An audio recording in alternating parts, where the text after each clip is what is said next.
Hello, everyone, and welcome to Barca News. It is December 17th, 2025, and I have a lot of exciting news for you, a lot of crazy news for you, starting with Real Madrid's debt, because it has been revealed by the New York Times, and you won't believe how much it is.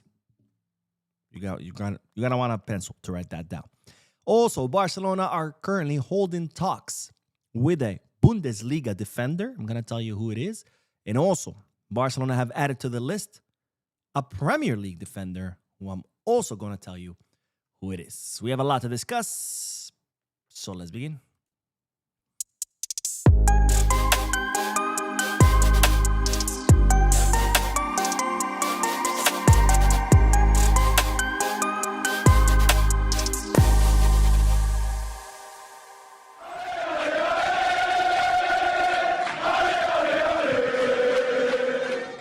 Hello, everyone, and welcome to the channel. My name is Bo. This is the Barca News Live podcast, which is on every Mondays, Wednesdays, and Fridays, usually at 7:30 p.m. Eastern Standard Time. Today, we're starting an hour late. We're starting at 8:30 p.m. Eastern Standard Time because, unfortunately, I had to work late. So I wasn't able to start at 7:30, but as soon as I finished work, I did my research. I prepared my topics. I got my slides done, my title, my thumbnail, my description, everything. And here I am ready to give you the news because there's a lot of good news today. Started with the Madrid debt. Now, as you know by now, of course, the podcasts are not only do we discuss news, but I also get to interact with you lovely people in the chat section. So start filling up the chat section. Let me know your questions. Let me know your thoughts, your opinions, so I can react to them live. That's why podcast day is my favorite day. For those of you who will be watching when the podcast ends, don't worry. I will be putting timestamps in the description, chapters in the timeline in case you do want to skip through the discussion and get straight into the news. But honestly, I recommend you to watch the whole thing because we always end up having really good discussions because, as I've said before, everybody in the chat section is absolutely amazing.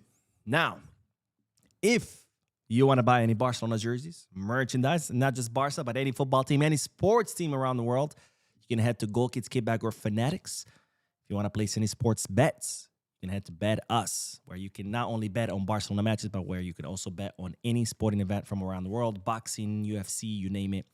All links are in the description. You click on them, you get access to some pretty cool deals and offers, which otherwise you would not get if you went straight to those websites. Anyways, finally, last thing, and then we'll start with the news, I promise. Don't forget to hit the like button, subscribe to the channel, drop a comment, and now we'll begin with the news.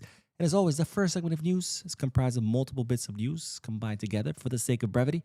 Starting with that, ladies and gentlemen, we do have a new candidate for the Barcelona presidential elections. Now, as you know, we do have the elections next year in 2026. And this guy that you see on your screen, Marc Siria, has officially presented his candidacy. Now, if you're wondering who Marc Siria is, he's an investment banker. He is a former financial advisor to Joan Laporta. He's someone that criticized Bartomeu a lot because as an investment banker, he has a lot of knowledge of, investing, of how to run an institution, of the finances of an institution. So, of course, he criticized Bartomeu's presidency a lot and all the overspending. So when Joan Laporta announced his candidacy, Marc Siria supported him. He was a financial advisor to Joan Laporta and to his campaign, but now Marc Siria has decided to run himself because he believes that Joan Laporta is also mismanaging the club financially speaking. In fact, it's Marc Siria who brought the associates' attention to the fact that even though every year Joan Laporta announces that the club is doing great financially, that they're making money, blah, blah, blah, blah, it's actually not true, that a lot of these numbers are skewed and fudged up to make it seem like the club is doing better than what they actually are. He's also the guy who kind of pointed out I'm blanking on that word, but it'll come back to me. But anyways, he's a guy who's been very critical of Joan Laporta, and now he has decided to run as a candidate himself. Now, of course, this makes Marc Siria the fourth candidate for this presidential election. Of course, we have Joan Laporta, we have Victor Font, we have Xavi Villajuana, and now we have Marc Siria. Now, I got to say this. I would definitely listen to this guy because financially speaking, He knows what he's talking about. Oh, I remember now. Barca Studios. He's the one who kind of pointed out the fact that Barca Studios is not really a real thing.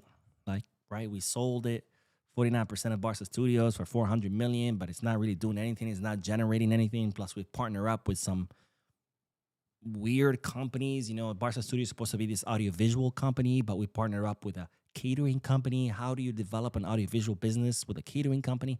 Anyways, Marc Siria has been, constant critic of Laporta's presidency, even though he supported it initially because he believes that Laporta, like Bartomeu, maybe not as bad, of course, is mismanaging the club financially. So again, I would pay attention to this guy. I want to definitely see what he says, even though I honestly think it's going to be Jean Laporta again because he's charismatic. And as we've seen, charisma wins. You could be the worst president in history. As long as you're charismatic, people will vote for you. Plus, I'm not saying that Jean Laporta is the worst president, by the way, but I'm just saying that's how charisma works. Also, of course, as we've seen before, socios vote based on how the team is doing. And as long as the team is doing well under Flick, whoever's the president is going to win. I mean, that's how we got Bartomeu for a second term, right? He won by a landslide. Why? Because Luis Enrique gave us a tribal. So that's how the socios work, unfortunately. So even though I do think that Jean Laporta is going to win, of course, I welcome more candidates because the more candidates we have, the more diversity of thought, the more diversity of opinion. And even if Jean Laporta does end up winning, who knows? Maybe by debating with all these guys who have been exposed to all these guys, maybe he picks up on some of their ideas and maybe he implements them. We'll see. But anyways, on to the next bit of news because, ladies and gentlemen, Barcelona have requested from UEFA, from Eintracht Frankfurt through UEFA, a total of 6,100 euros for the damages caused by the Eintracht Frankfurt fans. Now, as you know, there were 2,200 away fans, Eintracht fans. They were placed in the away section at the Camp Nou when Barcelona faced off against Eintracht Frankfurt in the Champions League. It got out of hand where they broke the barrier that separated them from the Barcelona fans. As you can see in a picture, there's a broken panel. But that's not all. They also vandalized the stadium. For example, they ripped out entire rows of seats at the stadium. They also went into the bathrooms that were designated for the away fans. They broke fixtures. They vandalized the bathrooms. They caused a lot of damage. They acted like the animals that they are. We saw it already the first time Barcelona faced off against Eintracht Frankfurt during the Europa League. They acted like absolute animals. And while they did it again because, I guess, when you're an animal, you act like an animal all the time. But anyways, Barcelona have submitted a 6,100 euro bill to UEFA to be charged to Eintracht Frankfurt in order to fix all the damage that their animal fans caused at the Camp Nou. By the way, I thought it was going to be a lot more, but I guess it is a lot cheaper to fix things in other parts of the world. In the U.S., you're trying to fix a toilet and they want to charge you $10,000. Like, it's crazy. It's out of hand. But anyways, now the next bit of news is in regards to Ronald Araujo, because as you know, ever since he received that red card against Chelsea, it affected him a lot mentally. He requested time off from the club. The club gave it to him. And then he eventually left Spain to go to Jerusalem for a spiritual retreat. And now his circle are reporting that Araujo feels a lot better, that he feels recovered, and that he could be back in the city of Barcelona as soon as Christmas, and that he might, go back to training after the Christmas break. So hopefully Araujo will fully recover mentally, and hopefully he'll come back bigger, stronger, and better than ever so we can sell him because he fucking sucks. Anyways, let's start with the comment section, and then we will talk about Real Madrid's massive debt because, yes, the New York Times have done an investigation. And, well, it's going to surprise you. You're going to want to go grab a pencil. You're going to want to write it down because, remember, Barca's broke. Barca's broke. Look at their debt. Well, just wait until you see Real Madrid's debt. But anyways, let's start with the first comment, and we start with, let me put on my glasses because I'm an old man. But we have Bomba Diakemapong. Says, typical Madrid strategy. Use attacks on Barcelona to cover up your mess, but gradually they will be exposed. Yes, sir. Yes, sir. And this is what I'm here for because today I'm going to expose one of their messes, which is going to make sense on why Florentino Perez has been constantly bringing up the Negreira case. I mean, I told you it's a distraction tactic, and now you're going to see why. Dorian says, hey, Mo, have you seen Coutinho getting snubbed in the FIFA starting 11, yet they added Jude Diriham? This is ridiculous. Absolutely. I mean, they already did it before. I mean, how can Birmingham be chosen over Coutinho? It's crazy because Birmingham had a terrible season last season. He's having a terrible season right now. But, that's how it is, unfortunately. That's how it is. I feel bad for Rafinha because he had one hell of a season. What was it like? 34 goals and 26 assists or something like that. It was 60 goal participation. Crazy numbers for Coutinho. Was key in many matches. Barcelona won very important matches thanks to him. He's truly a player that you could say we wouldn't have won some of the trophies that we won without him. And I say that because I've already seen this twice. I don't know if it was two different people or the same person with the same comment saying, if it wasn't for Dani Olmo, we wouldn't have won all the trophies that we won. I was like, what? What? Like sometimes the stupid shit I read is fucking crazy. I mean, look, I get it. If you like Olmo, you like Olmo. I've always said he's an incredibly talented player. I think he's much more talented and better than Fermin. My problem with him is performance, not talent. We all know that he's very talented. The problem is he spends half the season injured, and the other half, he's very spotty. Like he'll have really great matches and then really bad ones. He's inconsistent, right? So I get it. If you like Olmo, sure. There's a million things you could say good about Olmo, but to go as far as saying that we wouldn't have won all the trophies that we won without him, like, come on, man. Like, when did we go into this era of where people will just say whatever just to be right? Like, they'll just pull shit out of their ass. We wouldn't have won anything without. Shut the fuck up. Do you truly believe that you're just saying that because you want to prove a point? Because come on, let's be a little bit more realistic. Anyways, P4K Chema says, hey, Mo, I'll be in New York for the first time ever during Christmas time. Any places you recommend? Also, any update on the Tebas complaints? Wow, that is pretty awesome. By the way, Christmas in New York is the best time ever. There's no city like New York when it comes to Christmas. You'll see why. Like, the whole city gets decked out. Every block, every business, every building. Christmas is everywhere. The lights, the trees, the ornaments. I mean, New York in Christmas is the best place to spend Christmas. So what do I recommend for the first time? I mean, you have to do the tourist stuff, you know. You have to see all the landmarks because you have to. It's your first time. If it was your second time, I would be giving you, recommendations for restaurants and bars and things like that. But it is your first time, so you have to be the tour. You have to see the tourist stuff. You have to go see the Rockefeller Christmas tree, at the Rockefeller Center. You have to see the show at Saks. They have a show, even though this year is a little bit weak.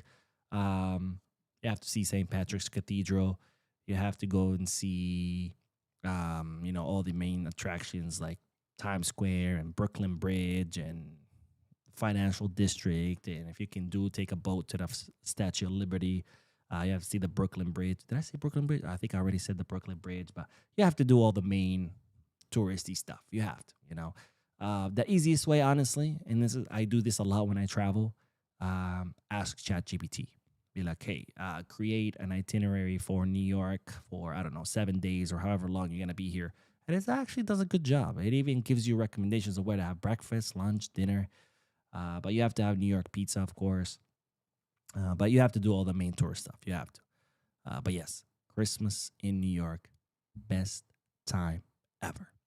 Justice Boy says, hello, Mo. Justice Boy from the Gambia. There's rumor that Barca is planning to sell Casado. How true is that? And what's the plan for the transfer window ahead? No truth to that. Barcelona are not planning to sell anyone during the winter transfer market. Ter Stegen, of course, will be an exception because he needs minutes. He needs to go somewhere else. But aside from that, no. Peter says, Barca was unlucky that our financial mess coincided with an unprecedented event like COVID. Madrid got lucky because they had already signed the loan and were able to build their stadium during it. Hold on to that thought. Because they weren't as lucky as you might think. They appear to be so financially healthy. They're not. And with that, let's move on to the next bit of news because we do have to talk about Real Madrid's massive debt. But before we do, Joan Laporta has fired shots at Florentino Perez once again. Now, as you know, Florentino Perez went on another tirade against Barcelona, bringing up the whole Nereida case, calling it the worst thing in the history of football, right, during the Christmas address to the Real Madrid socios. And, of course, yesterday, Joan Laporta was present in Guadalajara for that Copa del Rey match. And while there, he was caught by reporters, and he kind of fired back at Florentino Perez, calling it that, it's Barcelonitis, which means that Madridistas are obsessed with Barca, and that it's gone from severe to acute Barcelonitis, right? Or the Barcelonitis has become acute Barcelonitis. and saying that, they're doing this to this because Barcelona are doing well, but that's actually good for us because, of course, as long as they're obsessed with us, they're not focused on themselves, and well, they're gonna keep doing as shit as they are. And also, Jean Laporta said, it's no coincidence that now all of a sudden Florentino Perez is attacking Barca time and time again because all of a sudden Barcelona pulled out of the Super League, right? Because the Negreira case has been going on for 2.5 years, and yet up to this point, Florentino Perez hadn't said anything. But then Barcelona pulled out of the Super League, leaving Real Madrid by themselves, and all of a sudden, Negreira case is the worst thing ever, and Florentino Perez cannot stop talking about it. Well, today, Joan Laporta was in Terrassa. It's a city in Catalonia, or a town. I don't know if it's considered a city or a town. Very beautiful. I think that's where Xavi Hernandez is from, if I'm not mistaken. I think he's from Terrassa.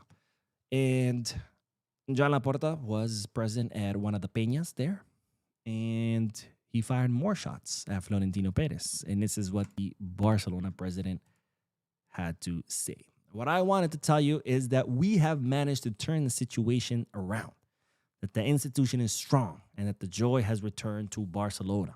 It seems that some people can't stand it. Then people start laughing. So he looks around jokingly. He's like, why are you laughing so sarcastically? What have you caught on to? Who was I referring to?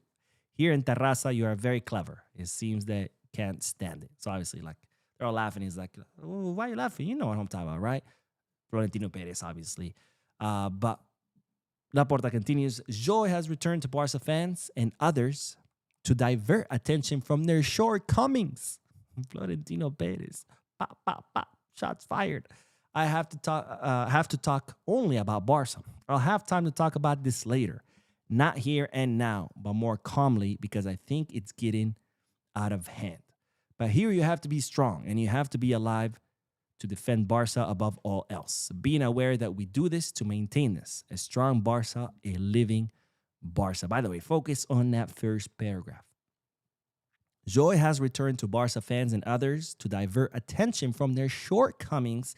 Have to talk only about Barca. And again, this is something I've been drilling and talking about consistently. The reason why Florentino Perez keeps bringing up Barca at these speeches addressed to the socios. Remember, he did this twice while addressing the Real Madrid socios, club members. Why is he talking about Barca? When a president addresses the club's members, it's to, address the club. Hey, this is what we've done so far. This is how successful we've been. But don't worry, we got more coming. This is what we're planning for next year. We're going to sign this sponsorship. We're going to do that. We're going to try to do this with the sporting project. That's what you do, right? That's why the members are there. So you could discuss with them how their club is doing. Because after all, members are kind of like, it's kind of like a board meeting or shareholder meeting, right? The shareholders who own the company want to come and be like, all right, what have you done? Well, I did this, and I plan to do this, right? But instead, he's talking about Barca. Why? Because right now, Madrid is a total shit show. And in order to distract away from that shit show, he keeps talking about Barca, and when I mean Florentino, and about the Negreira case. Because if it wasn't for that, the Real Madrid socios are going to be asking questions. Hey, why is Madrid doing so bad? And then he's going to have to justify it. But no, let me distract you with what Barcelona and Negreira and blah, blah. In that way, pretty much gaslight you. And these morons, of course, fell for it. Now, we're going to talk about those shortcomings, but let's finalize the last bit of Laporta statements. Because he said an institution with more than 126 years of history, committed to sport, democracy, freedoms, Catalonia, and its Catalan identity. What we have to do is think constantly about Barca and try to keep up this momentum. Because we are in first place and 4 points ahead of the second place team. By the way, I like how Laporta fired all these shots without once mentioning Real Madrid and without once mentioning Florentino Perez. He's just like 4 points ahead of second place. Who's second place? Well, I don't know. Go check the table. But anyways, so let's focus on now. Let's focus on the shortcomings of this old, decrepit man who's having a hard time letting go of power. He knows his time is up, and he's having a hard time dealing with that fact that his time is up. Because his shortcomings are a lot. First of all, sporting project, it's a total shit show. We saw how Madrid is doing, right? Florentino Perez, for 2-3 years chased Kylian Mbappe. And Kylian Mbappe rejected him twice, embarrassing Real Madrid, and he still insisted on it And he finally brought him. He brought Mbappe. He spent a shitload of money on Jude Bellingham. God knows how much he spent on Mbappe. Sure, he was a free transfer, but what about the salary? What about the signing bonus? Remember, nothing is really free. When a player is a free agent, they demand a high signing bonus. So God knows how much he spent on Mbappe. Almost 300 million euros this past summer, bringing Dean Huijsen, Trent Alexander-Arnold, Mastantuono. He brought all these players. New coach, Xabi Alonso, the next Pep Guardiola. And look at their team. Total shit show. There were 7 points out of Barcelona. They're 4 points behind now in La Liga. In la Copa del Rey today, they played against a 4th division team, and they barely won 2-3 with a penalty that was not a penalty and with an own goal. And every time they faced off against a big team, they've been absolutely embarrassed. They lost 4 El Clasico matches last season, including a 5-2 and a 4-0, 2 of them being finals. They got exposed at the hands of Arsenal. They got exposed at the hands of Liverpool. They got exposed at the hands of Chelsea. They got exposed at the hands of PSG. Every big team that Madrid has faced off against has been absolutely humiliated. So the Sporting project is an absolute shit show. But that doesn't stop there. Because then, of course, there's the stadium situation. It was supposed to cost 500 million. So far, they have spent 1.4 billion. From 500 million to 1.4 billion. Almost 3 times the original cost. And it's been a total shit show. There's supposed to be this beautiful stadium. You see the drawings from before they built it, and you're like, wow, this stadium's going to be amazing. And all they did was wrap metal around the existing stadium structure. And it looks like absolute shit. It looks like a toilet. Well, more like a can of tuna. Supposed to be soundproof. They're going to do these massive concerts. They're going to bring in millions. Well, they can't soundproof it. So the city has taken away their license of concert. They're supposed to have this underground parking lot that was also supposed to bring millions. Well, the city has shut it down. They can't build that parking lot anymore. They can't finish it. They started it. They can't finalize it. We're supposed to have this state-of-the-art pitch that folds underground and gets stored. Well, the grass turned into mud and players were slip and sliding. And then last season, they even had to spray paint it green so the pitch can look better. So the stadium has been a total disaster. Then there's the Super League project, right? It's supposed to be this amazing project that was going to replace the Champions League, and where Florentino Perez was going to, be the one in charge, because that's what he wants, right? He wants power. He wants to grasp onto power. So Champions League managed by UEFA, he has no say. Fuck that. We replace with the Super League where I'm the top boss. Guess what? Another failure is just Real Madrid left now. All the other clubs have left him by himself. And now we get to an institutional problem. Another failure in a very long list of failures of this old decrepit man that won't let go of power. And that is Real Madrid's debt. Because the New York Times has done an investigation into the debt of all Spanish clubs, and they have posted the following chart. At the top, Barcelona with 1.4 billion euros in debt. And in second place, Real Madrid with a 1.3 billion euro in debt. 1.3 billion euros in debt. I'll say that again. 1.3 billion euros in debt. Now, this is not to minimize Barcelona's debt, because the debt is massive. That is a problem. We need to fix that problem. For people who keep telling me, Mo, Laporta saved the club twice. And I was like, hold on a minute. Laporta saved the club once, back in 2000-something, 3, 4. He's not saved it now. In fact, the debt has grown. It was 1.3. It's now 1.4. So the debt has actually grown under Laporta. Don't get me wrong. He's done good things. He stopped the crazy spending. He's still spending more than he's bringing in. But he's reduced the spending. He's increased the income. He's signed all kinds of sponsorships. He turned the football project around by bringing Flick after the blunder of bringing Xavi. So he's done good things. Don't get me wrong. But by no means we are saved, okay? 1.4 billion euros in debt, that's a lot of fucking money. But Real Madrid, you're not that far away from us. 1.3 billion euros. Before you say, well, Barcelona, blah, blah, blah. Yes, but Barcelona's debt has been talked about day and night for the past 5 years. Every media outlet, every pundit, every newspaper, every magazine, every YouTuber, Javier Tebas won't shut the fuck up about it. Everybody has talked about Barcelona's debt, and how Barcelona are broke, and how Barcelona can't do shit, and how Barcelona gonna go bankrupt, and ha ha ha, look at broke ass Barcelona, only to find out that Real Madrid is in the same situation as us. But no one has said anything.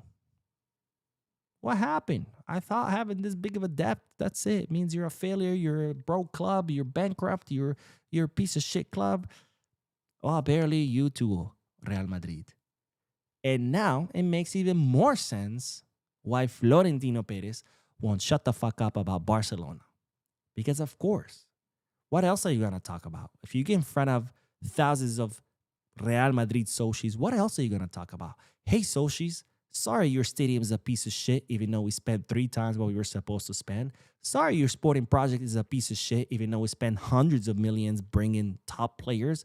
Oh, and by the way, the club is in 1.3 billion euro debt. Oops, sorry guys. Of course not. He's not going to do that, right? So what does this old decrepit man do? Come on, oh, Negreira, oh, Barça, Barça, Barça, Barça, Barça. And what do these idiotic socios do? They eat it up with a spoon. Oh, yeah, Barça, Negreira. And they applaud every time he would finish a sentence. Yeah, yeah. Well, keep applauding. Because as you're applauding all these statements against Barça, your club is in deep trouble. So congratulations, Madridistas. You played yourselves because you're a bunch of fucking idiots. Anyways, that's all I have to say about this topic. Let's do the comment section, and then we are going to talk about 2, not 1, but 2 defenders that Barcelona are interested in. One in the Bundesliga and another one in the Premier League. All right, let's see. Bum, bum, beat-em, bum, bum, beat-em, bum. Where did we leave off? Right, right here. Java the Hutt says, I never had a problem with FIFA, with Rafinha not being included, and Jude Bellingham for some reason after he ghosted all of the season. Makes no sense. These individual awards are really about narrative. They really are. They really, really are. I mean, that's the thing, you know. When it's open to voting, a lot of times, you know, voters like anyone else, they have biases. We all have biases. We all prefer players over others. So a lot of times it becomes susceptible to that, where you as a voter, you know, you vote for this guy just because I like him. By the way, they revealed who Messi voted for the FIFA's best, and he voted for Dembele, second place Mbappe, and third place Lamine. And for some reason, that has rubbed people the wrong way. Like, what about Rafinha? And I'm like, all right, first of all, those 3 guys are better than Rafinha. Let's be honest. And second of all, I mean, that's a clear example, right, of people voting for who they like better. I mean, I don't think Messi's going to vote for Rafinha after what Rafinha said about Argentina. Remember all the crap he was talking about Argentina before the match, and then he ended up having to eat his words because Argentina spanked Brazil. So I'm sure that influenced Messi's decision. But either way, I mean, those 3 players are better than Rafinha, but he did have better season than at least Mbappe, right? Unless, of course, you count scoring penalties as, ooh, amazing achievement. Penalties, they're not supposed to be penalties. Suleiman says, hey, Mo, how are you doing today? You look like some of the B teams coach in La Liga without your hat on. Meanwhile, I told you a long time ago that people are getting dumber by the day. Which coach in particular? I don't mind being a B team coach. That'd be fun. I feel like being a coach would be fun. But I mean, of a lower division team, not a first like a Flick, for example, or something like a Barca coach. Forget that. That's like that. That must be insane. Not only the pressure and the expectations, but it's probably a 24/7 job. I mean, Flick probably barely sleeps. He's probably like up super early in the morning and goes to sleep super late because it's not just training the players. It's watching tapes of other teams, watching tapes of other players, coming up with strategies, preparing for press conferences, preparing for interviews, training your players, traveling around cities for the matches, and also going to like charity events. I can't imagine. But, a coach of a third, fourth division team, you get to coach without all the extra stuff added. I don't know. Sounds like a cool job. Or who knows? Maybe it's also stressful and hell. Bisca Michael says, I'm not going to lie, not having any record of the refereeing reports is scary. Not one. No, we do. Barcelona already released all the reports. They released all reports from 2014 to 2018. 2018 is the last year that Barcelona hired Negreira's company. So we have 2014 through 2018. We have all the reports for those 4 years. We don't have anything before because the records get destroyed. But no, we do. In fact, I mean, there's Laporta held a press conference where he literally brought up the boxes and showed them.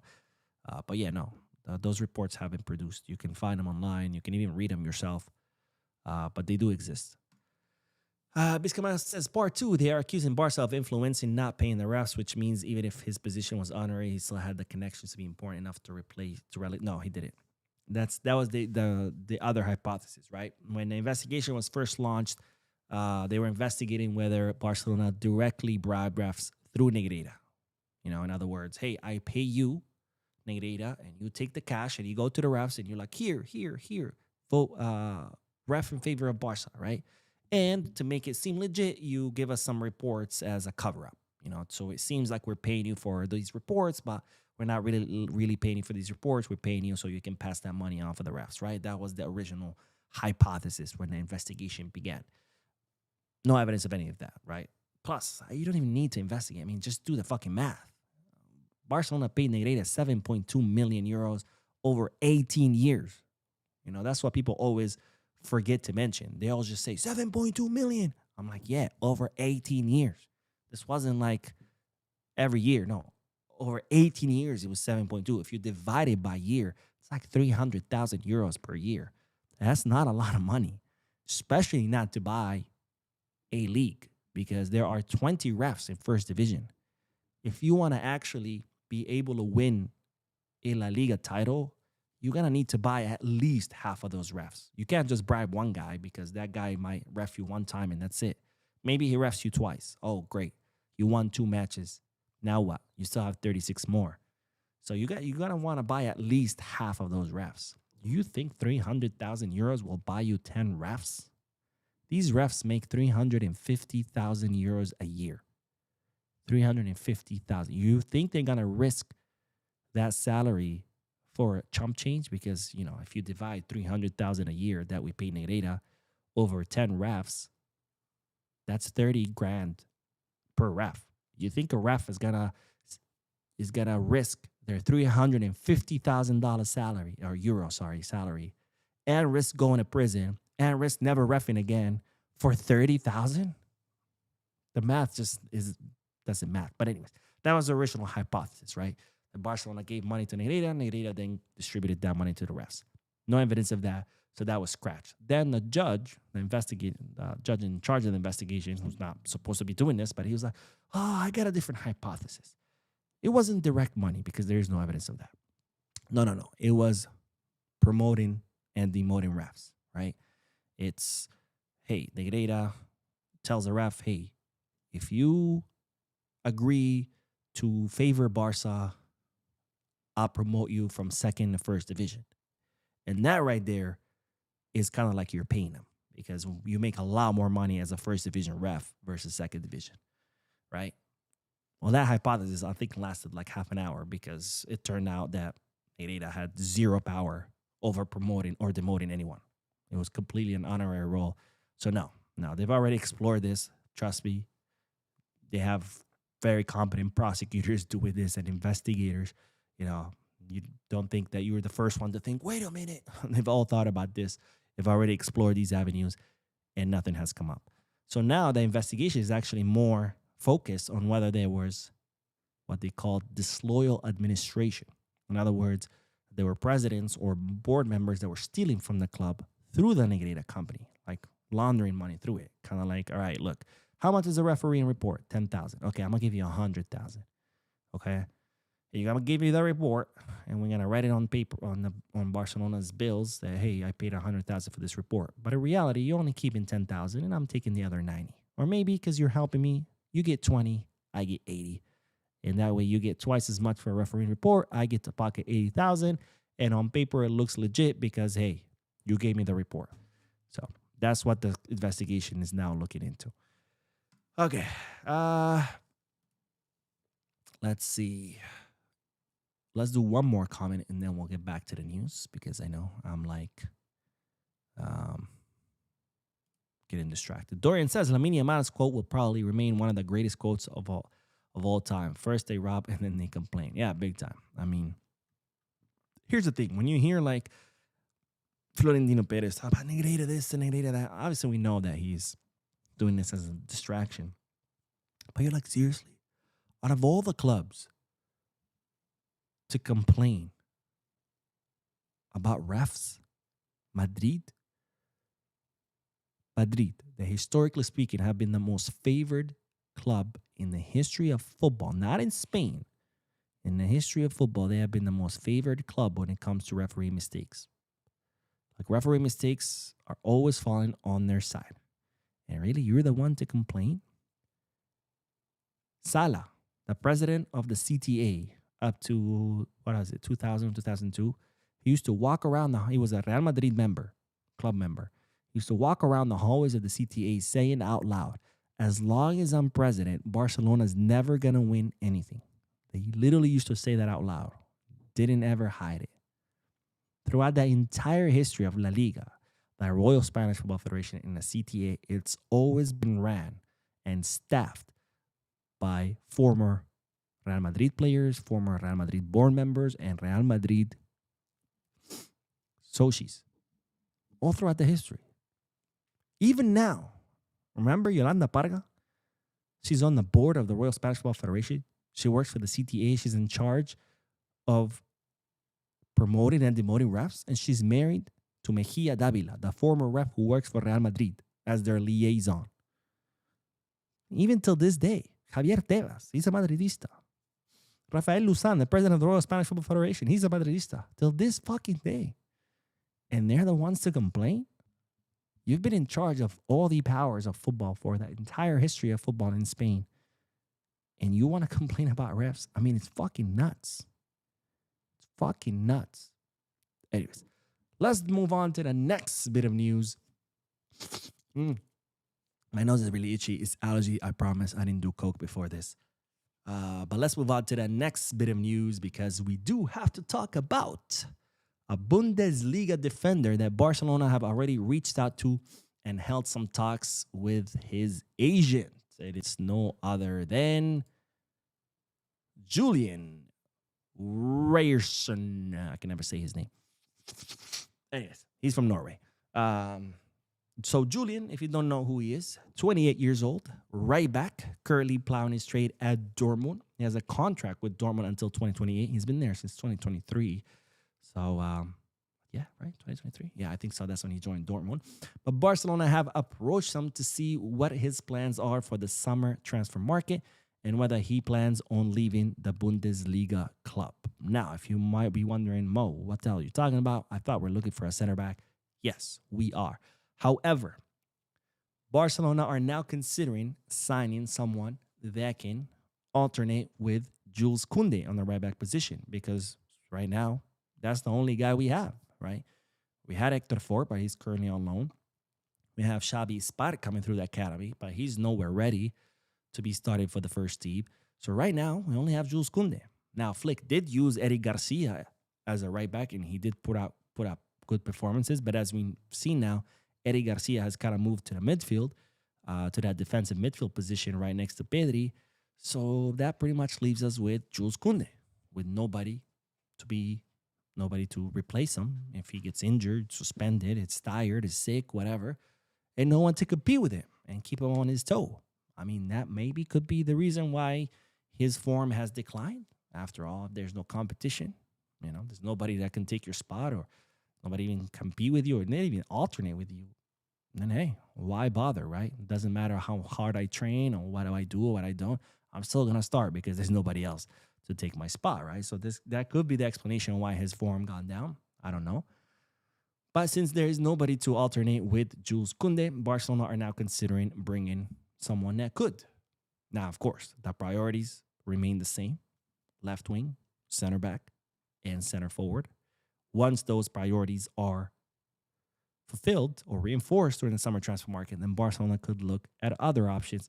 One of them being bringing someone that can alternate with Jules Koundé, and Julian Rayson is one player that Barcelona are considering, and therefore they've already held talks with him to see, hey, what are your plans? Do you want to leave Dortmund? If so, would you want to go to Barca? If so, how much salary would you want? Things like that. Now, I do have to say, one requirement for me, at least, would be to get rid of that stupid haircut. Can't have a Barcelona player with a haircut like that. I kid, of course. Anyways, let's do the comment section, and then we will talk about another defender. This one out in the Premier League that Barcelona are now considering. All right, let's do more comment. Let's do more comment.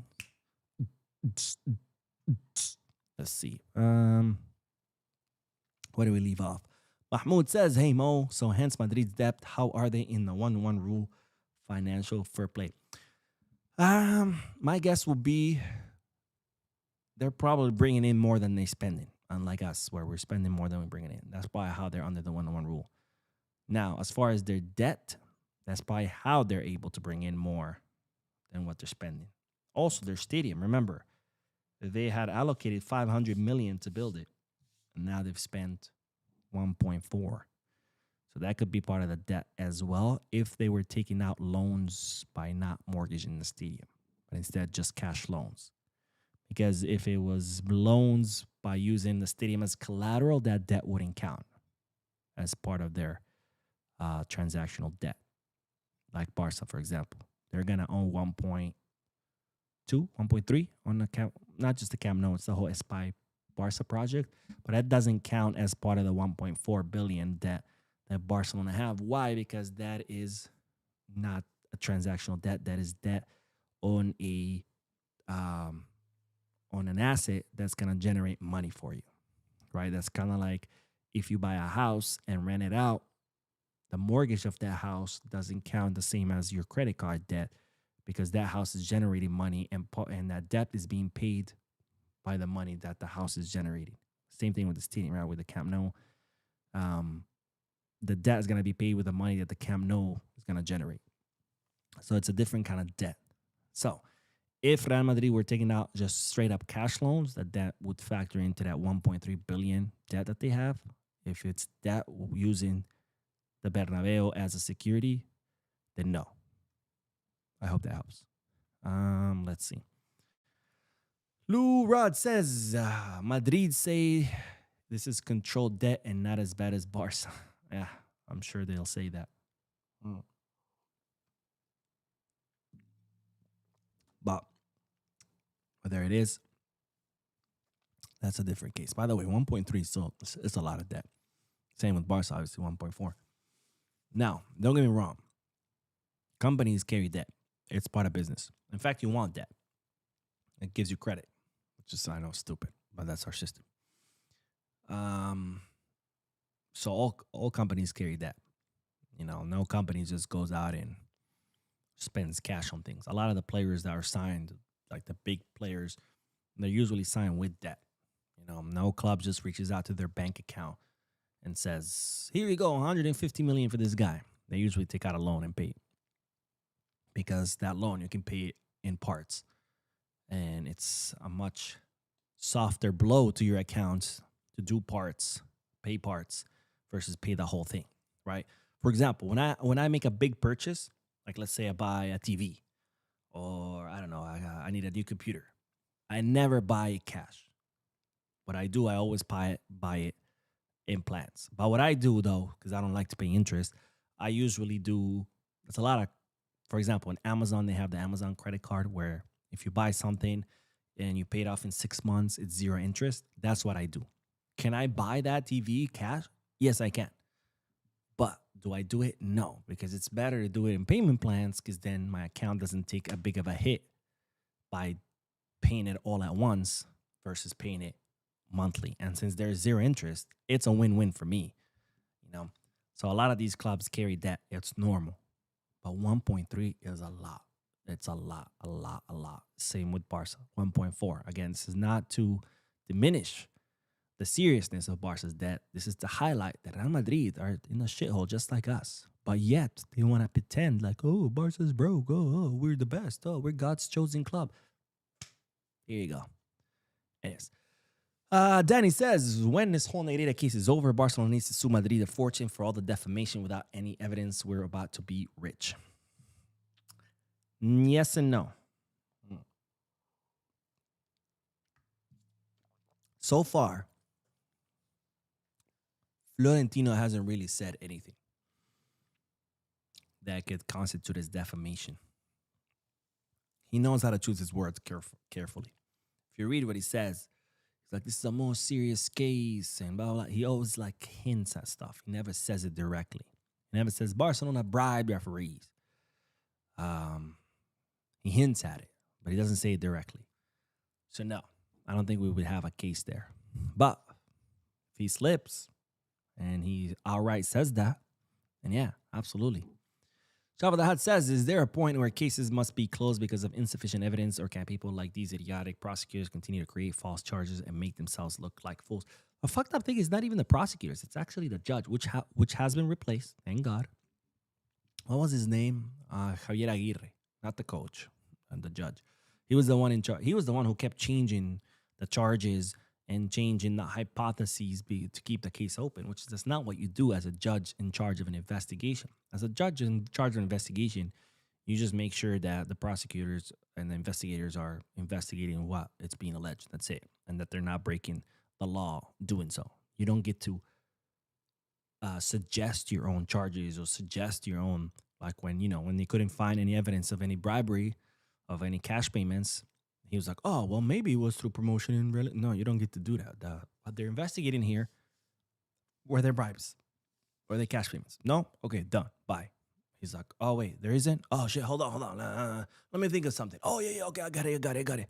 Promotion and relegation. No, like, no, because he didn't have the power to do it. Ah, fuck. So do we close it now? No, hold on. Let me think of something. Oh, I got it. We can charge him with bribery because the original charge was, the current charge was sports corruption. So he's like, oh, I got it. Let's charge him with bribery. Prosecutors were like, we can't. Bribery is when you pay a public official. Negreira, as a vice president of the CTA, was not a public official. He was a private official, private citizen, because the CTA is a private entity. It's not a public entity. It's not a governmental entity. And so that was dismissed quickly. So now it's like, all right, well, let's interview all these people. Let's interview Bartomeu, which he already testified, and Rosé, which already testified, Laporta, which he testified on Friday, and Luis Enrique, and Valverde, and his mother, and his cousin, and the neighbor of the dog's daughter's grandmother, uncle's girlfriend. It's like, now, thankfully, he has been replaced. He retired, and now he's been replaced by a different judge. Anyways, let's do the last bit of news, and then we'll do more comments. I promise. All right, let's talk about... Take my glasses, because it's getting serious. Just kidding, it's not getting serious. It's just another segment of news.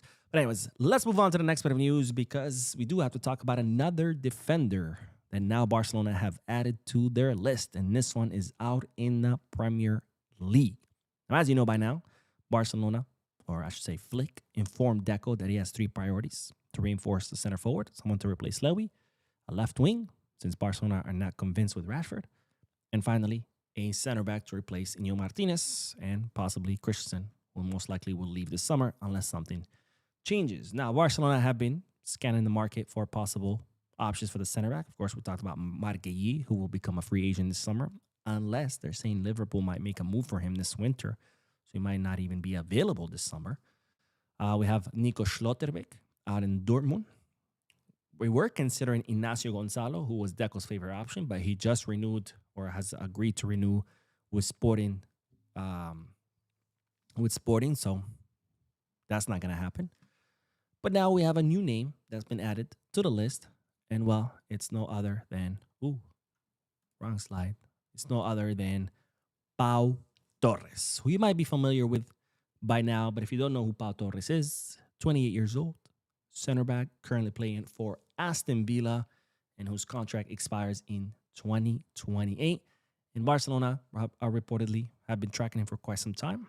They like what he's doing in the Premier League, and they believe that he could possibly be a good fit. And as such, they added him to the list of possible signings. And I want to stress this list of possible signings because, as always, a club, when they want to reinforce a position, they don't just pick one guy and go after that one guy. They make a list of different players that could fit that profile. Then they go one by one. Hey, you wanna leave your club? No? Okay, cool. Let's move on to the next guy. Hey, you wanna leave your club? Yes? Ah, great. How much does your club want for you? Ah, yeah, that's too much. Never mind. Let's go to the next guy. Hey, you wanna leave your club? Yes, great. How much your club wants for you? Oh, we can afford that. How much you want in salary? Ah, yeah, no, that's too much. Next guy. Hey, you wanna come to our club? Yes. How much does your club want for you? Oh, we can afford that. How much do you want in salary? Oh, we can afford that. Come through. That's how it works, right? You can't just go after one guy because there's too many variables that can fall apart. You have to go after multiple guys. And while Pau Torres is one of another name that's been added to the list. Does it mean that Barcelona are going to sign him 100%? No, but they will attempt to come this summer transfer market. So we'll see who Barcelona end up signing for that center back position. All right, that is all the news for this podcast. Let's do more comments, and then we will end this. And then, of course, later tonight, I will be uploading a news video because, yes, there are more news videos. Let's see. Where did we leave off? Where did we leave off? King City says, is Mo. Real Madrid fans laughing at Barca yesterday. Today, they almost lost when full team. Yeah, man. It's a very pathetic team, man. I mean, did you see the penalty? Did any of you see the penalty that they were awarded against a fourth division team? The ball was in the air. It was falling. And the Talavera de la Reina defender is kind of like, he's not paying attention. He's not looking up. He's like, kind of like, marking. He's like, they're pulling each other, him and, what's that guy's name? Alvaro Carreras.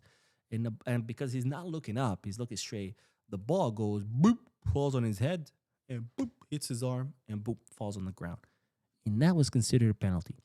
How the fuck was that a penalty? I have no fucking idea, okay? Because that ball, okay, yeah, it does hit his arm, but it falls on the ground. If his arm wasn't there, the ball still falls on the ground. He didn't block the ball's trajectory. He didn't prevent a Madrid player from getting the ball. He didn't prevent a Madrid player from passing the ball. He didn't prevent a Madrid player from shooting the ball.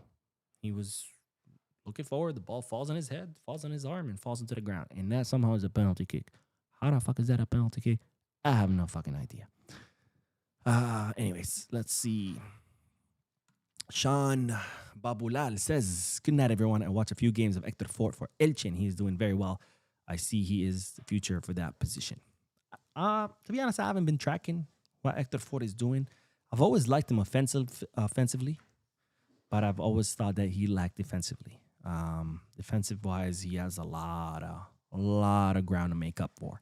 But in the attack, he's really good. I like him in the attack. But of course, you need someone that can also defend. Maybe not like super Maldini type of defender, but had to be able to defend somewhat. And that's why Hector Fort has always lacked.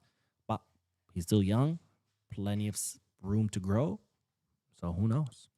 Roger says, hey, Mo, what's the latest with the registration of Joan Garcia after the winter transfer, seeing that Mark is back and playing? My guess is his registration will probably expire December 31st. So we'll see what Barcelona will do.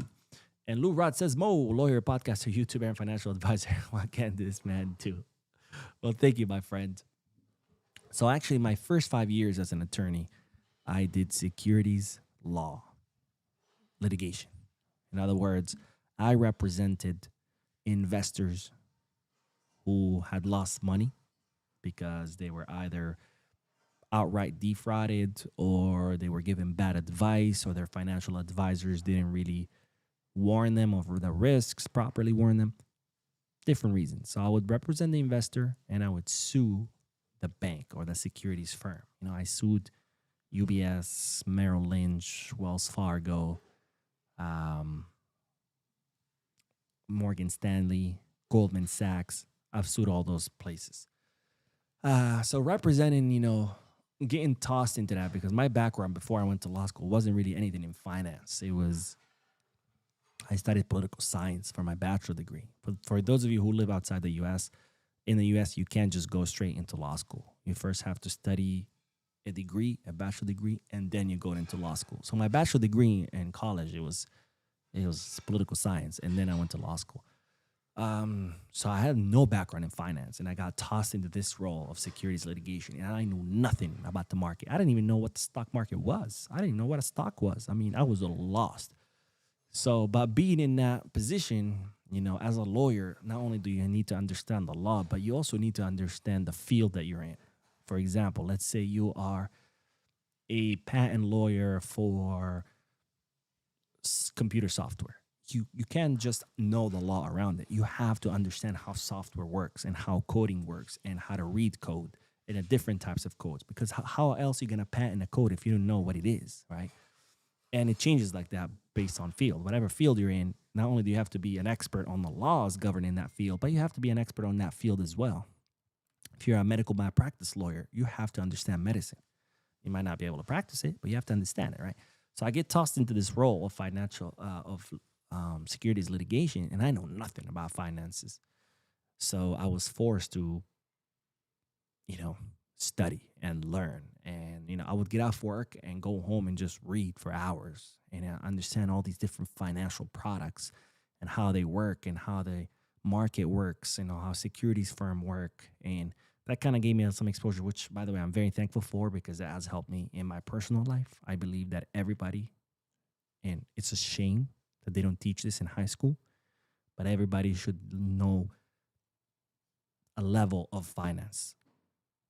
And I don't mean like be an expert, but know how to budget, know how to manage your money, know how to invest it, because it's very important. And that's the key to financial freedom, right? Not that I'm financially free, but, I could be in a much worse situation if I hadn't gained that knowledge from my first job. Nikita says, not me here listening to you live, and I'm submitting four big papers tonight. One more semester to go for this master's. I might need to take up law. My friend, focus. You can always watch this later. Now, focus on your papers. Good luck, by the way. What's your master's in? If you want to share that with us, that'd be amazing. But let's see. Stefan, you're not a real New Yorker, Mo. I'm not.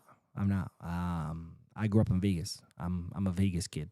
I moved here back in 2017, and I've been here. My God, I'm coming up on 8 years. That's crazy. Time flies, man. Time flies. But no, I'm not a New Yorker. I'm from Vegas. I live here. 702, baby. 702 is the area code for Vegas, in case you don't know. King City says, Mo, I work for Goldman Sachs as a floor trader. No way. That's awesome. Where, by the way, I'm curious. But that's awesome, man. That's awesome. I hope you like your job. I hear it's very stressful for floor traders. But yeah, I hope you enjoy it, my friend. Anyways, that is all, ladies and gentlemen. That is all. I will be posting another video later tonight, so stay tuned to the channel. Thank you guys for tuning in. Don't forget to hit the like button, subscribe to the channel, drop a comment, and as always, Viscarsa.